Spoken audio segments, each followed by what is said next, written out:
top of the middle of the day to you boys and girls. We're going to do a little taste test comparison between an ms661 and we actually have an 066 according to this cylinder cover. So it's in pretty decent shape, however, at least physically, seems to run okay. We've done some other saw testing with that particular unit right there. And I don't know if you can see the deer walking across over here in the background, but yeah, I guess we live in a kind of a rural area. Back on track. The 661 is rated at 7.2 horsepower. The 660s, 066s were rated at 7.0. They have a 54 millimeter by 40 millimeter stroke. The 661s come out with a 56 millimeter bore and a 37 millimeter stroke. There's a little bit over half of a cubic centimeter differential in displacement. We have 91.6 essentially and 91.9 essentially, or excuse me, 91.0 or 1. I think it's 91.1 and 91.6. I think technically if you round it to the first decimal place. So anyway, we have a new generation 661 that has the stratification process, and it's using exhaust to do that as opposed to raw air. But we do have the M-Tronic situation, which is metering the fuel, which they run lean as a result. I don't know, what is it, 14.7 to 1 or something stupid, instead of around the 13, which you have a good running engine at that point. Yeah, I don't know. In an effort to minimize emissions, I think that's what's happening right there. And then there's Bambi still over there by the pole. We can see right above my finger right there. So, anyway, Jackson's going to be helping me with the tach. 32-inch Stihl lightweight bar with some Stihl semi-skip chain, actually. So, let us see how this works out. And we'll have a bar change in the middle, of course.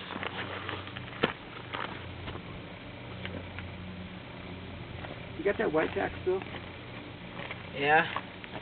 Yeah, good, because we're going to need it on the second run. Are we ready? Hang on to it. We'll need it on the second run.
you on duty still? Sure.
I think the best we saw was about 12.6 or something like that. I wish that the thing would like stay a little bit longer once we have read the actual number for the RPMs, but the way it goes, I guess.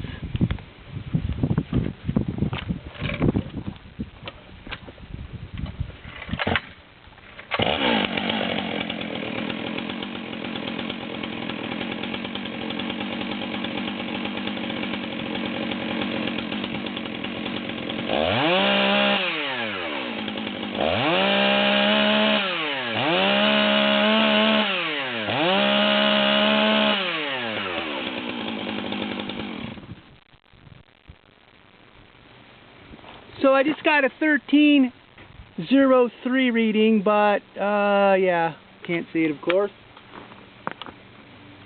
Hey, you want to hold this now, please? Hello? Sure. Thanks.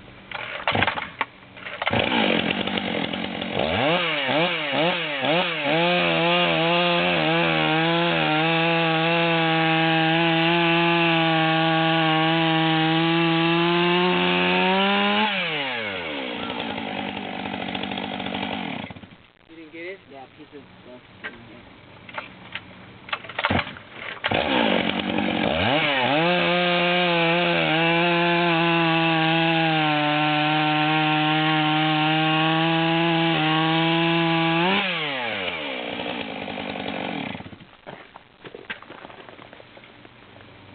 First, technically, second run, 956.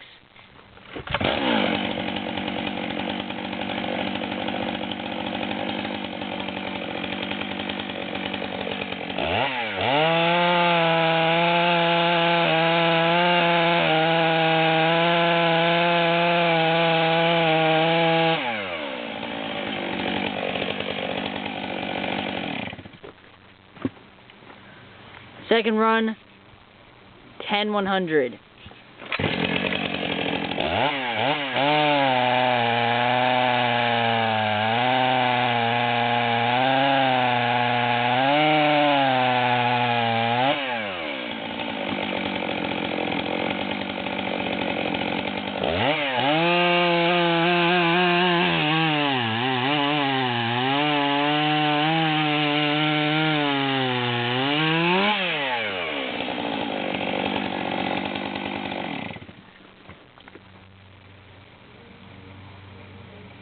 They'll understand what you're... Fourth one, 6,580.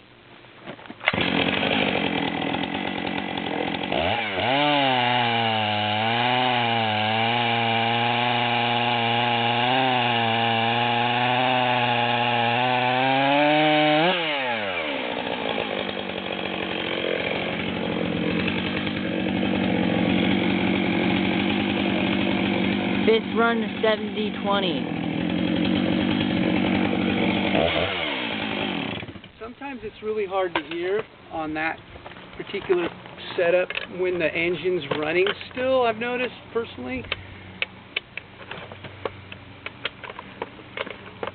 I've left the saw running a few times and then you try to talk and the dialogue gets lost. So anyway, I guess I don't need to take that off right this second. You can dismount if you want. So, initial impressions, the 660's got more low end grunt. It quote unquote pulls the bar or the length of bar or the amount of chain on that length of bar, however you want to term it, much better. Mostly because the engine design is something that has a 3mm longer stroke, and in this application it applies to more centripetal force being applied to the chain as it spins around on the bar, in my humble opinion. So that would be the pulls it harder or better. So anyway, the 660s are kind of a known quantity, pretty much a bulletproof platform. A lot of the fallers chose that saw over any other for years and years and years because they did pretty well actually overall. The 661, I leaned on it pretty hard in a couple of the undercuts, more so in the last one, and I could tell the engine was pulled down harder, so it was running at a lower RPMs. They just don't have the low end power. They have more horsepower, but they don't have more low end torque. So anyway, now we're going to start working on the 660 build. We'll run it again against the stock 661 at some point in time in the near future just to see how things work out. We'll use the same bar and chain as well, of course. So anyway, thanks for watching this session and have a blessed day wherever you might be on God's green earth. Thanks for watching.